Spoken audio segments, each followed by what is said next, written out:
2 मार्च 2026 के सोने चांदी के भाव के बारे में बात करेंगे।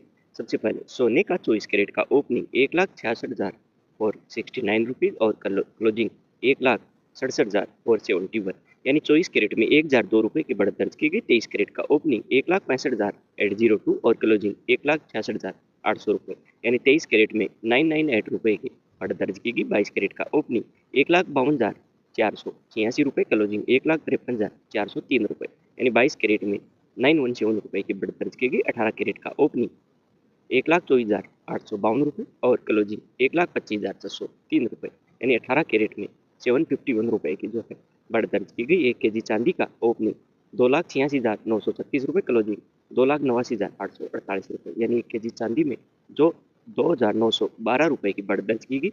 ये सोने और चांदी के जो भाव है ये विदाउट जीएसटी और मेकिंग चार्ज के हैं। डेली सोने चांदी के भाव के साथ अपडेट के लिए आज ही हमारे चैनल को सब्सक्राइब करें। धन्यवाद, थैंक यू।